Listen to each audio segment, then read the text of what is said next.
Star actor movie ఒకటొస్తుందంటే fans and ఆడియన్స్‌లో విపరీతమైన హైప్ ఉండడం కామన్. కనీసం మినిమమ్ బజ్ అయినా ఉంటుంది.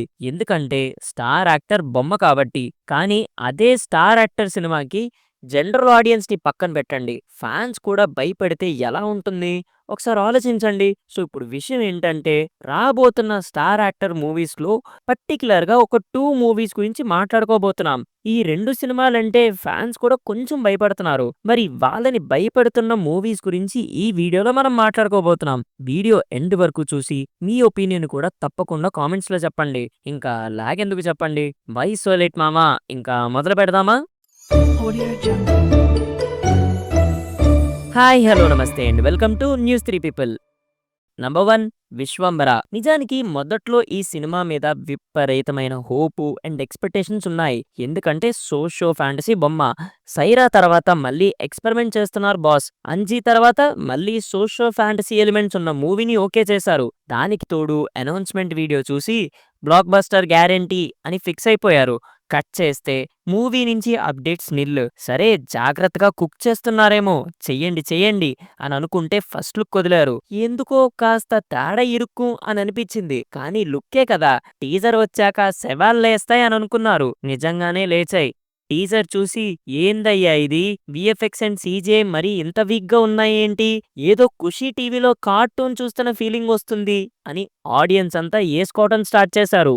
దెబ్బకి కేల్కతం దుకాన్ మంద్. సినిమాని పోస్ట్ పోన్ చేస్తున్నాం, విఎఫ్ఎక్స్ అండ్ సీజీఐని ఇంప్రూవ్ చేస్తున్నామని చెప్పారు. తర్వాత మళ్ళీ టీం సైలెంట్ అయిపోయారు. కానీ మళ్ళీ కొంత గ్యాప్ ఇచ్చిన తర్వాత ఇప్పుడు ఏదో ఒకటి రిలీజ్ చేయకపోతే అప్డేట్స్ లేవు అని వేసుకుంటారేమో అని అప్పటి వరకు మూవీకి రిలేటెడ్ గా ఉన్న సీజీఐ వర్క్స్ లో ఏ షార్ట్స్ అయితే బాగున్నాయో వాటిని తీసి కొన్ని కట్ చేసి మళ్ళీ కొత్త గ్లిమ్స్ లా వదిలారు. కానీ ఆ గ్లిమ్స్ లో కూడా ఒక 2-3 సీజీఐ షార్ట్స్ కాస్త బెటర్ గా అనిపించినా మిగతావన్నీ ఆర్టిఫిషియల్ గానే అనిపించాయి. ఇంకా ఆ గ్లిమ్స్ వదిలాక టీం మళ్ళీ సైలెంట్ అయిపోయింది. అసలు ఉన్నారా లేరా ఏం చేస్తున్నారనే క్లారిటీ కూడా ఇవ్వలేదు.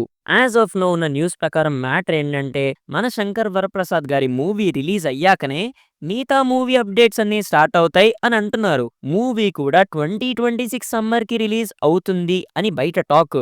కానీ అయినా సరే ఫ్యాన్స్ అండ్ ఆడియన్స్ కి ఈ సినిమా మీద భయం అలానే ఉంది. చూద్దాం. ఎలాగో లో ఎక్స్పెక్టేషన్స్ ఉన్నాయి కాబట్టి బిగ్ స్క్రీన్ మీద ఏమైనా సర్ప్రైజ్ చేస్తారేమో మరి. నెంబర్ 2 రాజాసాబ్. మూవీ అనౌన్స్మెంట్ అయినప్పుడు వచ్చిన న్యూస్ ఏంటంటే ఇదొక రీజనల్ మూవీ కింద తీస్తున్నారు. కేవలం ప్రభాస్ గారి టైం ని వాడుకుంటూ మంచి కమర్షియల్ ఎలిమెంట్స్ ని యాడ్ చేసి తీస్తున్న ఒక హారర్ మూవీ అని టాక్ నడిచింది. సరే ఈ పాన్ ఇండియా గొడవలో పడి సరదాగా రోల్స్ చేసే మన డార్లింగ్ ని ఎంతో మిస్ అవుతున్నాం. పర్టికులర్ గా డార్లింగ్ టైమింగ్ ని ఎంజాయ్ చేయడానికైనా మళ్ళీ మళ్ళీ వెళ్లే మూవీ అవుతుందేమో అనుకున్నారు ముఖ్యంగా ఫ్యాన్స్.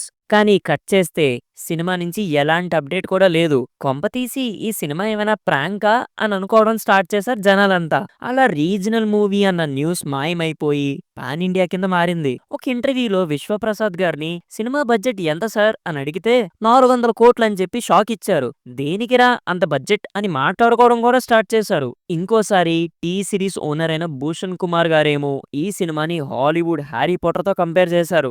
ఇవన్నీ వింటున్న ఫ్యాన్స్ కి ఎక్కడో చిన్న భయం మొదలైంది. అలాంటి టైంలోనే ఒక టీజర్ ని వదిలారు. పర్లేదు, మరి భయపడినంత అయితే ఏం లేదు అని అనుకున్నారు. మళ్ళీ సైలెన్స్ మెయింటైన్ చేసి ట్రైలర్ ని వదిలారు. ఇక్కడ మాత్రం కొంచెం భయం మొదలైందండోయ్.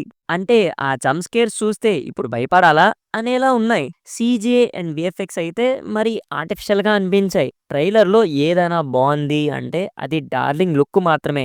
అందుకే ఫ్యాన్స్ బయటికి ఈ సినిమాతో కుమ్మేస్తాం అని అంటున్నారు. కానీ లోపల మాత్రం ఏదో తేడాగా ఉంది అని భయపడుతున్నారు. దానికి తోడు బాహుబలి ది ఎపిక్ 2 పార్ట్స్ ని మిక్స్ చేసి ఒక స్టాండ్ అలోన్ ఫిల్మ్ కింద రిలీజ్ చేశారు కదా.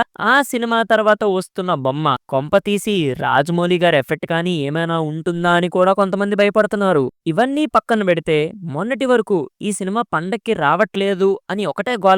అప్పుడే దేవుళ్ళ మన పీపుల్ మీడియా ఫ్యాక్టరీ వాళ్ళు ప్రభాస్ అన్న ఫ్యాన్స్ కి ఊపిరి వదులుతూ ఫ్యాన్స్ మీరేం భయపడకండి, మన రాజాసాబ్ మూవీ అనుకున్న సంక్రాంతికి డేట్ కే రిలీజ్ చేస్తున్నాం అని అఫీషియల్ నోట్ ఇచ్చి ఒక భయాన్ని అయితే రిమూవ్ చేశారు. ఒకవేళ వాళ్ళు అలా అఫీషియల్ నోట్ రిలీజ్ చేయకపోయి ఉంటే ఫ్యాన్స్ మూవీ మీద ఇంకా భయం పెట్టేసుకునేవారు. కానీ ఈ 2 మూవీస్ విషయంలో ఒక పాయింట్ అయితే క్లియర్ గా చెప్పొచ్చు. సినిమా కానీ సర్ప్రైజ్ చేస్తుంది అనుకోండి, భయపడ్డ ఈ ఫ్యాన్సే ఆ మూవీస్ ని నెత్తిన పెట్టుకుంటారు. కానీ పొరపాటున తేడా కొట్టిందనుకోండి ఫ్యాన్స్ మామూలుగా వేసుకోరు. కోలుకోవడానికి కనీసం సంవత్సరాలు పడతాయి. ఫర్ ఎగ్జాంపుల్ 'బాస్' మూవీస్ అయితే 'ఆచార్య', 'బోలాశంకర్'. ఇంకా 'డార్లింగ్' మూవీస్ అయితే 'రాధేశ్యామ్', 'ఆదిపురుష్'. మరి చూడాలి ట్రోల్ అవుతారో లేదా టాప్‌కెళ్తారో అనేది. ఇప్పుడు చెప్పిన ఈ 2 మూవీస్ మీద హోపు లేదు, హైపు లేదు. కానీ భయం మాత్రం గట్టిగానే ఉంది. సేమ్ ఇలానే మన టీఎఫ్ఐ నుంచి ఇంకొక 2 పెద్ద పాన్ ఇండియా మూవీస్ వస్తున్నాయి. వాటికి హైప్ విపరీతంగా ఉంది. ఇన్ ద సేమ్ వే భయం కూడా గట్టిగానే ఉంది. ఆ మూవీస్ ఏంటా అని చెప్తూ ఇంకొక వీడియో దించుతున్నాం. ఈలోపు ఈ వీడియోకి ఒక 2K లైక్స్ టార్గెట్ గీస్తున్నాం. పూర్తి చేసేయండి. ఇంతటితో ఈ వీడియో అయితే సమాప్తం. ఇంతవరకు ఈ వీడియోని చూసారంటే ఎంతో కొంత మీకు నచ్చే ఉంటుందని అనుకుంటున్నాం. సో తప్పకుండా ఈ వీడియోని తప్పకుండా లైక్ చేసి, షేర్ చేసి, సబ్స్క్రైబ్ చేసుకుంటారని కోరుకుంటూ మళ్ళీ ఇంకో కొత్త వీడియోతో మళ్ళీ మీ ముందుంటా. Until then take care and bye by.